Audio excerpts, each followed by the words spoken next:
구약성경 107쪽입니다. 출애굽기 17장 7절까지 한 절씩 교독하겠습니다.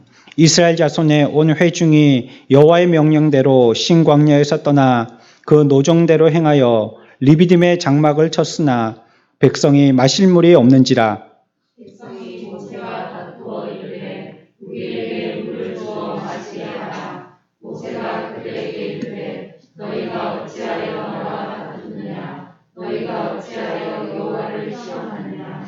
거기서 백성이 목이 말라 물을 찾음에 그들이 모세에게 대하여 원망하여 이르되 당신이 어찌하여 우리를 애굽에서 인도해 내어서 우리와 우리 자녀와 우리 가축이 목말라 죽게 하느냐. 모세가 여호와께 부르짖어 이르되 내가 이 백성에게 어떻게 하리까. 그들이 조금 있으면 내게 돌을 던지겠나이다. 여호와께서 모세에게 이르시되 백성 앞을 지나서 이스라엘 장로들을 데리고 나일강을 치던 내 지팡이를 손에 잡고 가라. 내가 백산에 있는 그 반석이 거기서 내 앞에 서리니 너는 그 반석을 치라. 그것에서 물이 나오리니 백성이 마시리라. 모세가 이스라엘 장로들의 목전에서 그대로 행하니라. 같이 합시다. 그가 그곳 이름을 마사 또는 무리바라 불렀으니 이는 이스라엘 자손이 다투었으며 또는 그들이 여호와를 시험하여 이르기를 여호와께서 우리 중에 계신가 안 계신가 하였음이더라. 아멘. 자, 오늘은 새로운 장면을 살펴보겠습니다. 여기에 나오는 사건은 반석에서 솟는 샘물에 관계되어진 사건입니다. 장소는 우리가 마지막 7절에서 읽은 것처럼 마사 또는 무리바라 이렇게 그곳을 불렀다라고 얘기하고 있고 이 일이 발생한 장소는 르비딤이다. 그곳을 그렇게 부르라 했고 그 장소는 르비딤이다. 이렇게 얘기하고 있습니다. 르비딤에 이스라엘 백성들이 도착했을 때 두 가지 사건이 있었습니다. 한 가지는 우리가 금방 읽은 대로 물이 모자르는 사건이에요. 마실 물이 없는 사건이고, 그 다음에 또 하나의 사건은 그 이후에 아말렉과의 전쟁 사건입니다. 물도 없고 전쟁도 없고 이게 엎친 데 덮친다고 어려운 두 가지 일을 여기 르비딤에서 해결했었어야 됩니다. 그리고 우리가 금방 읽은 이 17장에서는 첫 번째 사건, 그 물이 결핍되어 있는, 물이 모자른 이 사건을 우리는 보게 됩니다. 여러분들, 우리 앞에에서 한번 공부했었는데, 그때, 홍해를 건너고 이스라엘 민족들이 이 물에 관계되어진 사건이 또 한 번 있었죠? 여러분들 기억나십니까?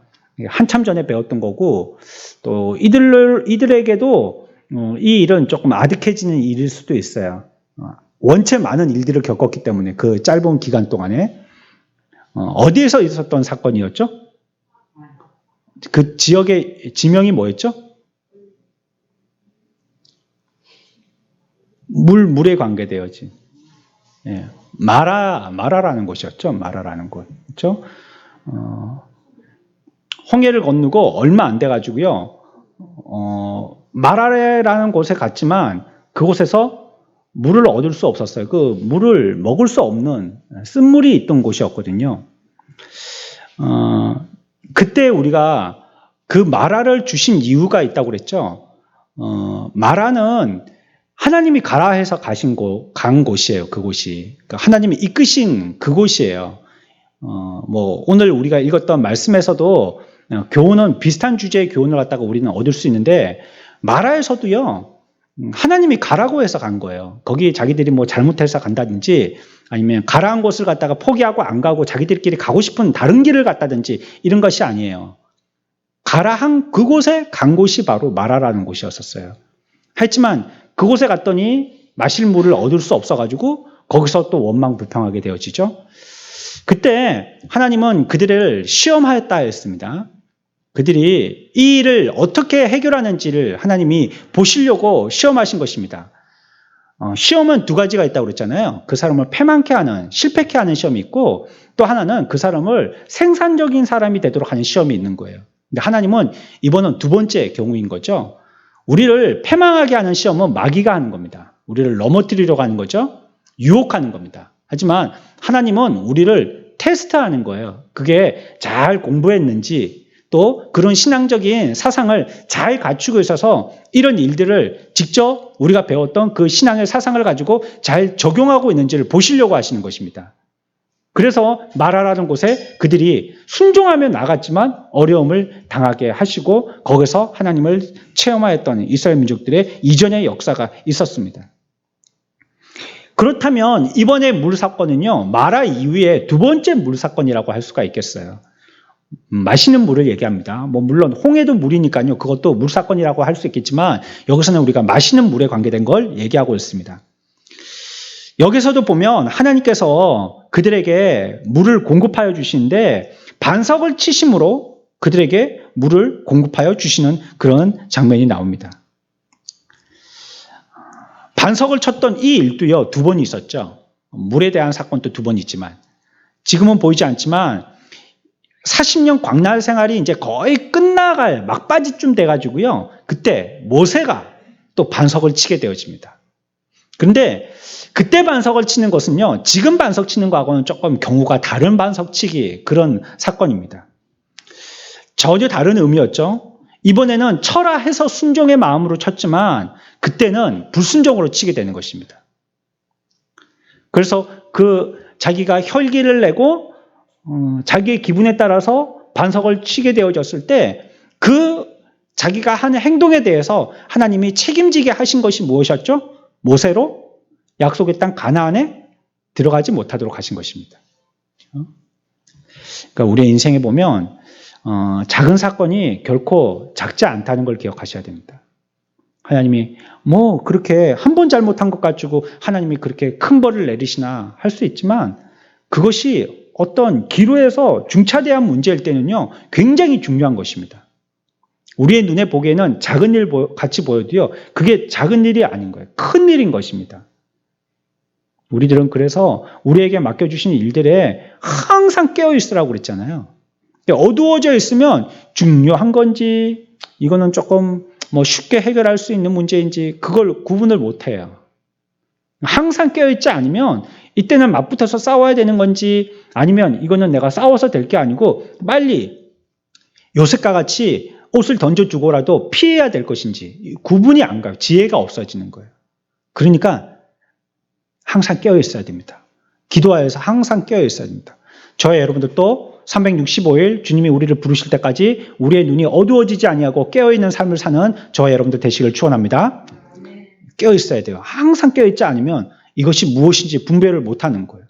안타깝게도 모세는 그래서 조금만 더 노력한다면, 얼마만 조금 더 가면 그렇게 40년 동안 고생했던 이 광야 생활을 이제 접고 약속하신 땅에 들어갈 수 있는데 그곳에 못 들어가게 됐어요.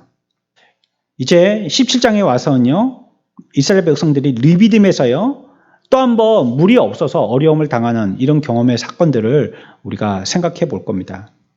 이 문제를 먼저 보면요, 17장 3절입니다. 같이 읽습니다. 시작.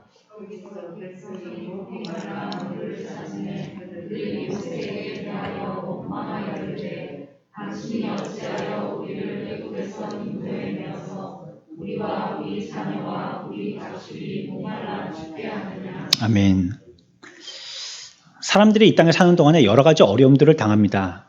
지금도 여러분들 어려운 경험들 하고 계시잖아요. 우리의 역사에 이런 일들, 우리는 예전에 유행병이 어땠다, 이런 거, 흑사병이 어땠다, 패스트 어땠다, 그런 걸 배우긴 했지만, 그건 너무 아득한 옛날의 역사였잖아요. 그래서 지금처럼 이렇게 문명이 발달되어서 약이라는 양은 온통 다 병만 낫다 하면 약은 즉각적으로 나오는 그런 시대처럼 살고 있는 우리에게는 이게 너무 적응이 안 되는 거고, 이런 일이 있으리라고는 우리는 생각도 못 했던 거죠. 근데 전염병이 한번 휩쓸고 가니까요, 간 것도 아니죠. 지금 또 머물고 있잖아요. 그러고 나니까 온 세계가 난리가 나지 않았습니까? 그거 작은 눈에 보이지도 아니하는 그런 건데도 그 병 때문에 경제도 마비, 소통도 마비, 또 그 일로 인해 갖고 제2의 또 병이 생기고, 또 우리의 신앙에도 문제가 생기고요. 보이지 않는 여러 가지 문제들이 자꾸 발생하는 이런 일은 우리가 생각해 보지도 못했는데 우리 참 어려운 시대에 지금 살고 있다 하겠습니다. 우리가 이걸 슬기롭게 기도하고 잘 극복해 나가야 되겠어요. 물론 기도도 하고요. 여러분들 방역 조심하십시오. 뭐 이런 때에는 사람 많은데 안 가는 게 좋잖아요. 하지만 우리가 또 예배는 안 할 수가 없으니까요. 그러나 사탄 마귀는 우리를 계속 두렵게 합니다. 두려우면 어떻게 되죠? 아무것도 못해요. 떨면서. 아무것도 못하게 하는 거예요. 마귀는. 그래서 그냥 겁을 주는 겁니다. 어떤 일든지 마찬가지예요. 우리에게 겁을 줘서요. 아무것도 못하게 합니다. 이 문제뿐만이 아니라. 그러니까 이 일에 대해서는 우리는 담대하게 해야 되겠고 또 자꾸 그 일에만 집중하잖아요. 그러면 그 일을 해결하려고 하는 인간적인 꾀만을 자꾸 쓰게 돼 있어요. 어떻게 해야지 내가 감염병에 걸리지 않을 것인가? 이 문제에만 자꾸 집중하게 된다고요. 근데 이게 근원적으로 어디에서 시작되어졌는지를 알면 거기서부터 풀어나가는 것이 정수인데 말이죠. 사람들은 대부분 그렇게 하지 않는 거예요. 그러니까 하나님 앞에 나오든지 나와야지 하나님으로부터 해결을 받을 텐데 나오지도 않고 뭐 어떤 사람들은 이 일을 가지고 이 코로나 이런 전염병 사태를 가지고 뭐 다른 식으로 또 해석하기도 하니까 전혀 성경적이지 않는 그런 해석들을 하기도 하니까 참 우리가 암흑 가운데 힘들게 어디가 목적지인지 모르게 안개를 걷듯이 지금까지도 그렇게 살았는데 이런 어려움을 당하면서 더욱더 그런 상황에 처해 있다 하겠습니다. 우리는 여러 가지 이런 고통들을 당하는데 자 그럼 뭐 고통 가운데서요 뭐 우리가 심리적으로 당하는 고통들은 좀 빼고요 육신으로 당하는 고통들만 생각할 때 어떤 고통이 가장 큰 고통일까요? 우리가 가지는 고통 중에서 어떤 고통이 가장 큰 고통일까요? 뭐 통증 가운데서요. 뭐 때려가지고 아픈 것도 있겠고 꼬집는 것도 있겠고 또 데이는 것도 있겠죠. 화상 입는 것도 있겠고 또 베이는 것도 있겠죠. 칼로 베이는 것도 있겠고 뭐 어디 찔리는 것도 있겠고 여러 가지 고통들이 있겠잖아요. 뭐 당겨지는 고통도 있겠고 그렇지만 우리가 경험할 수 있는 고통 중에서 가장 큰 고통으로 대표적으로 성경에서 얘기하는 것이 바로 이와 같은 가람의 고통입니다. 목마름 고통이죠. 여러분들 목말라가지고 물을 못 드셔본 적 있으세요? 요즘은 그런 일 없잖아요. 우리나라는 특히 물이 좋으니까 물이 많으니까 뭐 지금이라도 우리 밖에 나가서 동전 한 푼 없더라도 식당이나 커피숍 가서 물 한 잔 먹읍시다 그러면 매정하게 돈 주고 사 먹으십시오 이렇게 하지는 않습니다. 오라고 해가지고 뭐 물 한 잔 주죠. 식당에 들어가도 물 한 잔 정도야 주죠. 뭐 외국은 다 사 먹어야 된다 하지만 우리는 그런 데 대해서는 아직까지는 그래도 좀 정의라는 게 있잖아요. 물 주지 않습니까? 근데 또 물을 먹을 수 없는 곳이 있어요. 뭐 저 산에 올라간다든지 야 그때는요 꾀를 쓴다고 등산 갈 때요 물 조금만 넣어가지 않습니까? 무거우니까 조금만 넣어가죠. 근데 나중에 올라가면서 뭐 쬐끔쬐끔 먹다 보면 다 먹었죠. 그냥 저 정상에 올라가가지고 이제 밥을 먹으면서 물을 마셔야 되는데 물이 한 방울도 안 남은 거예요. 그러면 이제는 뭐 참고 내려오든지 아니면 동양해서 먹어야 됩니다. 물 한 방울만 달라고 이렇게. 그랬고 다른 사람이 먹는 거 그 생수 뚜껑에다가 한 컵을 얻어 먹든지 아니면 뭐 좋은 사람 만나면 뭐 한 병을 갖다가 통째로 주든지 하면 그걸 갖다가 얻어 먹든지 그렇게 됩니다. 그러니까 물 많고 흔하게 먹을 수 있는 장소에서는 물 먹는 게 큰 문제가 되지 않는데 물이 잘 구하기 힘든 곳에서 물을 갖다가 먹지 못한다는 것은 굉장히 고통스러운 것입니다. 어마어마한 고통이죠. 요한복음 19장 28절에서도 예수님이 말씀하셨잖아요.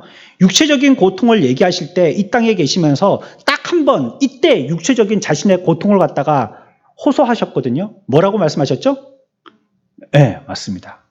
내가 목마르다 하셨어요. 목마르다 하셨어요. 이게 뭔데 내가 어디 아프다. 내가 뭐 감기기가 있는데 뭐 코로나 검사해 볼까. 이런 얘기는 안 하셨는데요. 내가 목이 마르다 이렇게 하셨어요. 그러면 그 목이 마르다는 게 무슨 뜻일까요? 그냥 뭐 이렇게 목이 칼칼하고 물 한 잔 먹고 싶다. 그 정도를 의미하기보다는 아주 고통스럽다를 얘기하시는 거예요. 내가 지금 너무 고통스럽고 너무 힘들다. 이걸 얘기하실 때 대표적으로 목이 마르다라고 얘기하시는 겁니다. 누가복음 16장에도 이 비슷한 얘기가 나옵니다. 거기에 보면 우리가 잘 알고 있는 한 사건이 나오는데요. 나사로와 부자의 사건입니다. 여러분 잘 아시죠? 이 두 사람이 이제 죽었습니다. 목이 말라서요. 부자가요. 죽어서요. 뭘 구하게 되어집니다. 물 한 방울을 구하게 되어져요. 내가 이곳에서 물 한 방울이라도 좀 얻어 먹었으면 좋겠습니다 하고 물을 얻게 되어집니다. 그가 있는 곳은 지옥이었어요. 하지만 그곳에서는요, 물 한 방울도 그에게 제공되지 못했던 거예요. 물 한 방울, 그러니까 자기의 가람은 지옥에서의 가장 큰 극심한 고통을 표시하는 거였었어요. 그리고 거기에서 물 한 방울이라는 것은 자기가 최소한으로 구할 수 있는 긍휼이었었어요. 그런데 그게 지옥에는 해당되지 않는다는 겁니다. 가장 극심한 고통을 당하는데도 가장 작은 긍휼도 베풀어지지 않는 곳이에요. 그곳이 어디라고요? 지옥입니다. 지옥. 아니 그 정도는 좀 사람들끼리 조금 봐줄 수도 있고 그런 거 아니냐고. 아니요. 지옥은 그런 게 없어요. 아니 얘는 어린 아이니까, 아니 이 사람들은 여자니까, 아니 이 사람들은 노인이니까 그런 게 없어요. 거기는 어떤 작은 긍휼조차도 베풀어지지 아니하는데요. 그런데 고통은 어마어마한 거예요. 무시무시한 고통을 당하는 거예요. 그래서 그 고통을 표현하는 게 너무 목이 마르다라고 얘기하는 것입니다. 우리가 늘 물을 먹으니까 물의 소중함을 모르죠. 물은 너무나도 중요한 것입니다.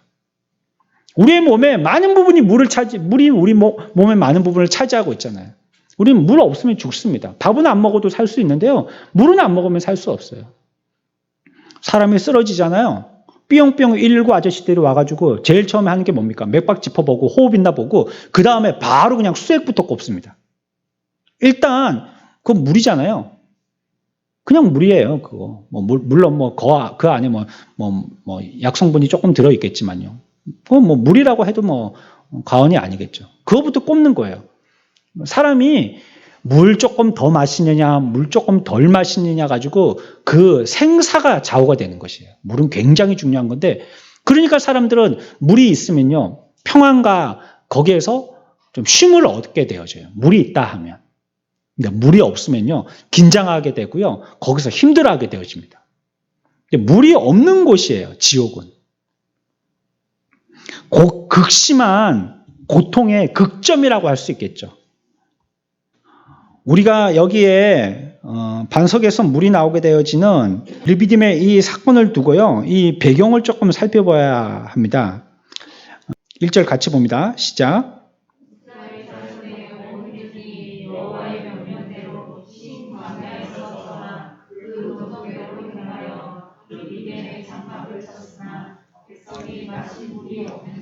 아멘. 우리가 앞에서 마라의 경우에서도 살펴봤지만요, 여기도 정확하게 우리들에게 얘기하고 있습니다. 보세요. 이스라엘 자손의 온 회중이 신광야에서 떠나가지고 그분의 명령을 따라서 르비딤의 장막을 친 게 여호와의 뭐대로라고 얘기하고 있어요? 여호와의 명령대로라고 얘기하고 있거든요. 그러니까 여호와께서 그렇게 말씀하셔서 했다는 것입니다. 그러니까 너희들은 신광야를 떠나서 가는 길로 해서 르비딤의 장막을 치라 이렇게 말씀하신 겁니다. 그래서 백성들은 그 말씀대로 그렇게 행한 것입니다. 이스라엘 민족들이 여기서 뭘 잘못했죠? 잘못한 게 없어요. 그냥 하라 해서 한 겁니다. 그때는 어떻게 다른 걸 핑계대거나 이유될 수 없는 상황이잖아요. 왜냐하면 우리가 가야 할 길은 구름기둥과 불기둥이 인도하는 길로 가야 되기 때문입니다. 내가 마음대로 찾아서 나침반 보면서 찾아갈 수 있는 것이 아니기 때문이에요. 그러니까 가라고 하는 대로 갈 수밖에 없는 것입니다. 그런데 또 어떨 때는 패역하게도 가라고 하는 대로 안 가는 때도 있었었죠. 가기 싫다고 안 가는 때도 있었었죠. 안 가면 어디로 가야 될지도 모르면서 그럴 때도 있었단 말이에요. 네.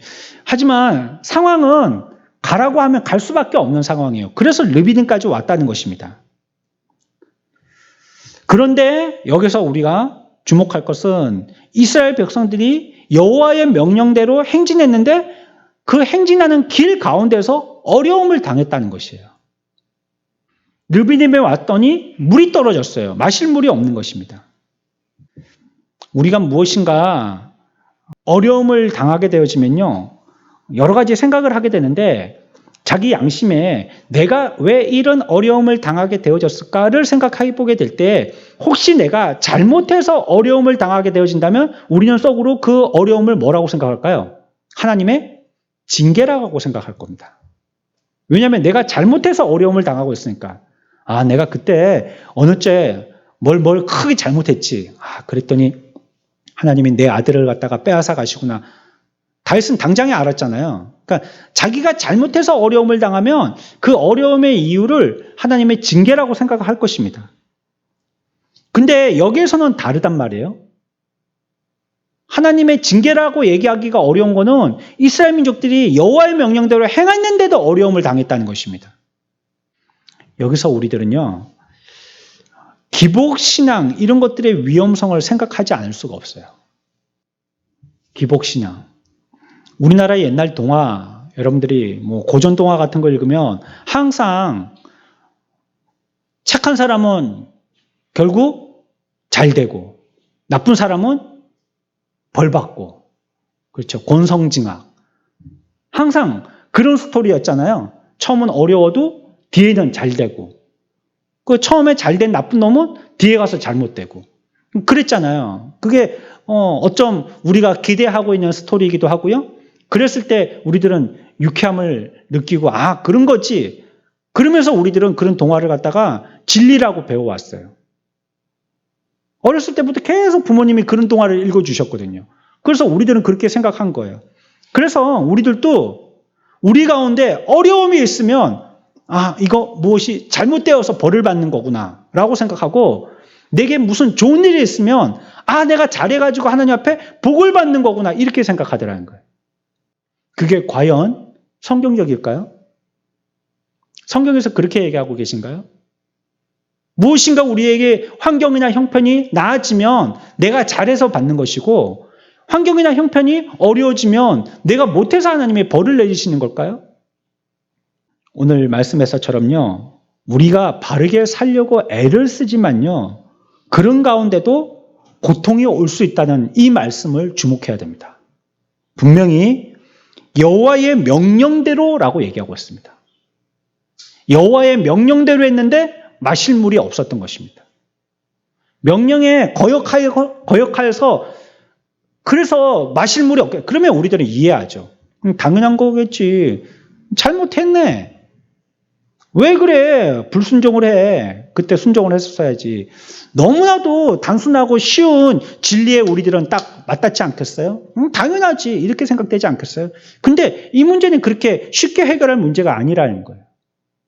아니, 여호와의 명령대로 순종했는데 명령하여서 가라고 하신 곳에 나는 그냥 갔을 뿐인데 다른 이유는 아무것도 없는데, 그런데 와보니까 가라고 한 곳에 갔으면 반겨 맞아주고 뭐 물도 있고 쉴 곳도 있고 엘리민처럼 말이에요.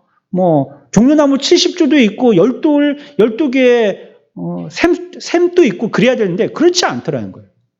가보니까 뭐 샘이 12개기는커녕 마실 물조차도 없는 거예요. 우리 인생에도 이런 일을 당할 수 있다는 것입니다. 여호와의 명령을 지켜서 그 말씀대로 철저하게 순종했지만 그 앞에 가보니까 마실 물도 없는 극한 고통에 이를 수 있다는 거예요. 앞에서 말씀드렸어요. 가람이라는 것은 물 자체에 목마름, 물 자체를 마시지 못하는 그거 이상의 의미가 있다는 것이에요. 극한 고통이에요. 극한 고통. 우리가 이전에 경험해보지 못했던 큰 고통을 경험해보는 것입니다. 아주 무지무지한 고통을 당하게 되는 것입니다. 그런데 그게 어째서예요? 하나님의 말씀에 순종했더니 그렇게 되더라는 것입니다. 그러니까 사람들이 예전과 같은 그런 어떤 뭐랄까요? 기복신앙, 이것이 기본 바탕이 되어진 그런 성도들은요, 아, 큰일 났다 이렇게 생각하고 뒤로 물러가는 것입니다. 내가 이거 어려움이 있는 거 보니까 이건 내가 하지 말아야 될 것이구나. 나 이거 포기해야 되겠다. 이런 어려움은 나한테는 너무나도 나하고 어울리지 않아. 나는 이런 걸 한 번도 경험해 본 적이 없어. 이 길이 내 길이 아닌가 보다. 포기해버리는 것입니다. 반대로 야 이거 너무 잘 되는데 이거 너무 쉬운데 이거는 내게 주신 하나님의 달란트인가 보다. 이건 내 건갑다. 이렇게 또 생각하는 거예요. 말씀에 순종하려고 그리고 꼭 순종하게 하시는 말씀대로 살려고 애쓰는데도 불구하고 우리의 사업이 힘들어질 수 있고요. 직장이 어려워질 수 있고요. 가정에 문제가 생길 수 있습니다. 이걸 우리는 기억해야 합니다. 힘들어질 수 있어요. 어려워질 수 있어요. 여호와의 명령대로 했기 때문이에요. 오히려. 그렇기 때문에 어려워지는 것입니다. 자기들이 나는 이 광야길을 너무나도 잘 알아. 그래가지고 그 광야길을 잘 아는 안내자를 앞세워서 한 3일 가다가 물이 있고 3일 가다가 물이 있고 이런 여행 코스를 얼마든지 잡을 수 있지 않겠어요? 그러나 이들은 그냥 여호와 하나님의 명령대로 그냥 가자 할 때 무턱대고 간 것이에요. 그랬더니 안내원, 인간 한 명 안내원으로 생겨갖고 고통을 해결할 수 있는데도 하나님을 앞세워서 하나님을 따라가는데도 불구하고 우리에게 고통은 극심해지더라는 것입니다. 이러한 어려움들이요, 반드시 불순종이나 죄 때문에 오는 것은 아니라는 걸 기억하셔야 돼요. 꼭 그래서 내가 어려움을 당하는 것은 아닙니다. 여러분들이 하나님의 말씀과 명령대로 살려고 하기 때문에 고통당할 수 있다는 것입니다. 그럴 때 우리들은 그 고통을 감수하는 믿음이 있어야 돼요. 견뎌내야 되는 것입니다. 우리의 삶이 아름다운 환경에 있든지 건강에만 있든지 이러면 우리들은 하나님의 복이라고 생각할지 모르겠습니다.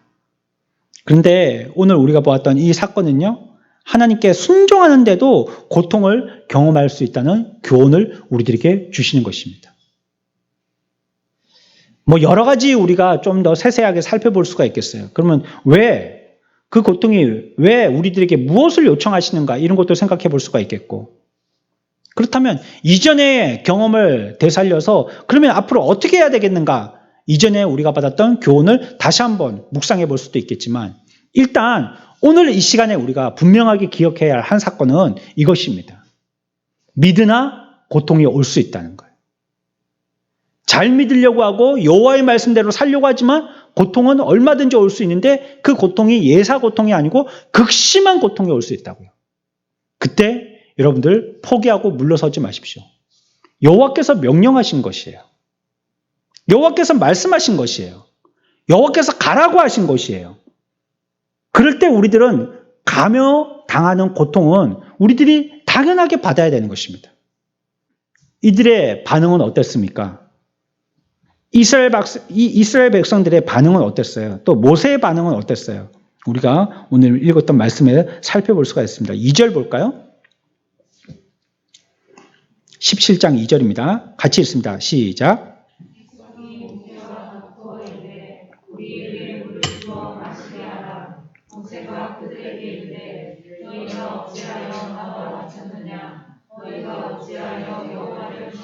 아멘. 어떻게 했어요? 이건 분명히 1절에서는 여호와의 명령대로 하라 하신 거잖아요.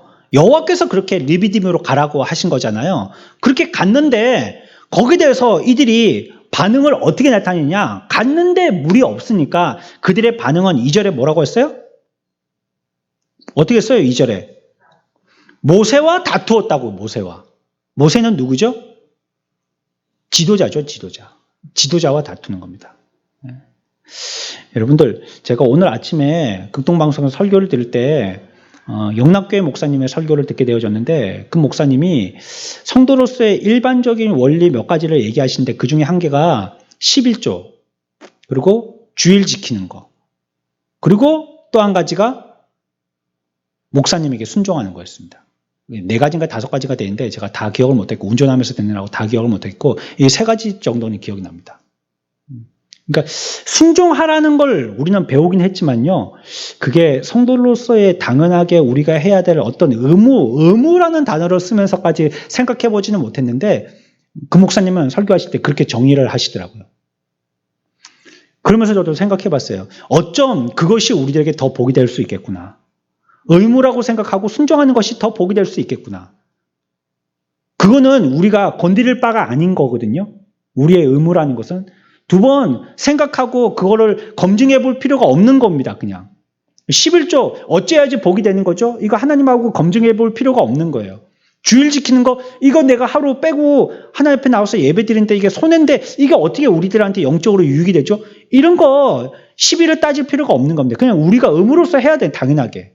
그것처럼요. 지도자에게 순종하는 것도 마찬가지입니다.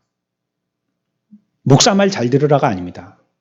여러분들이 복 받으시라는 것입니다. 그렇게 되어질 때 여러분들이 신앙생활하는데 훨씬 도움을 많이 얻을 수 있어요. 이들이 왜 허구 많은 사람들 가운데서 이들이 지금 장정만 60만이 나왔잖아요. 애굽에서 인큐베타 같은 애굽에서 말이에요. 아무도 애굽의 나라를 공격하지 못했단 말이에요. 애굽이 대국이니까요. 그 주변에 어떤 나라도 애굽을 공격하지 못했거든요. 그러니까 그 애굽의 인큐베타 안에서 살았던 유대 민족들은요. 그 수가 막 엄청나게 팽창을 한 겁니다. 애굽 사람들이 위협을 느낄 만큼이나 숫자가 급성장한 겁니다. 그러니까 아마 출애굽해서 광야로 나왔을 때는 200만, 300만 더 이상이 될 수도 있어요. 지금 창원 인구가 100만 조금 넘잖아요. 그렇죠? 그러니까 우리 창원 인구의 한 두세 배가 같이 움직인 겁니다. 이동한 겁니다. 아침에 조그만 길 거기에도 막 차가 서가지고요. 창원에도 아침에 또 출퇴근길에 차가 막히는데요. 이 사람들이 그거 뭐 많아봤자 몇만 대 되겠습니까? 몇천 대 되겠어요. 근데 수백만이 한꺼번에 나왔다 봐봐요. 얼마나 사람들이 많겠어요. 그러면 싸울 대상이 있으면 얼마든지 수백만 대 1로 싸워볼 수 있는 거 아니에요. 예전에 자기하고 시비 붙었던 사람들, 나한테 기분 상하게 했던 사람들, 그런 사람들 옆에 늘 나하고 피부 맞닿고 진을 항우를 짜고 같이 진행할 때 내 옆에서 같이 있던 이 사람들, 이런 사람들하고도 얼마든지 부딪힐 수 있는데 그런 사람들하고 안 싸우더라는 거예요. 누구하고 싸우느냐? 지도자하고 싸우더라는 것입니다. 그래서 이들이 원망할 때에도 다툴 때에도 모세를 향하여서 원망한 겁니다. 뭐라고 했죠? 거기서 백성이 물에 가람에 그들이 모세에 대하여서 원망하여 이렇게 한 겁니다. 그러니까 사람들은 뭔가의 환경에 부딪히게 되어지면요 원망할 대상을 찾게 됩니다. 어려운 문제에 직면하게 되면 이걸 가지고 하나님 앞에 들고 나와서 하나님을 통해서 해결하려고 하지 않고 인간들은 연약해서요 대부분 어떻게 하냐면 자기가 해소할 어떤 대상을 찾습니다. 누구 때문이라고 그걸 찾기 시작해요. 근데 이 사람들은 모세를 향하여서 그렇게 했던 것이죠. 우리도 원망의 대상으로 지도자를 삼을 때가 많습니다. 지도자에게 표적을 돌릴 때가 많이 있어요. 그래서 지도자가 된다는 말은 원망과 고통을 당할 각오를 해야 된다는 말인 겁니다. 원망받을 각오를 해야 된다는 거예요. 그런데 중요한 것은요, 이것이 단순하게 모세에게만 그친 원망이 아니라는 것이에요. 모세도 하나님이 세우신 지도자이기 때문에 모세를 원망하는 것도 큰일인데요. 사람이나 하나님이 세우신 사람을 원망하는 것도 큰일인데 이들에게 더 큰 문제는 거기에서 그치지 않더라는 거예요. 뭐라고 생각해요? 그들이 생각할 때 뭐라고 생각해요? 2절 끝에 뭐라고 얘기했어요? 어찌하여 여호와를 시험하느냐라고 얘기했잖아요. 그러니까 그들이 뭐라고 생각하고 있는 거예요? 그 시비와 원망을 하나님의 시험이라고 얘기하고 있는 것입니다.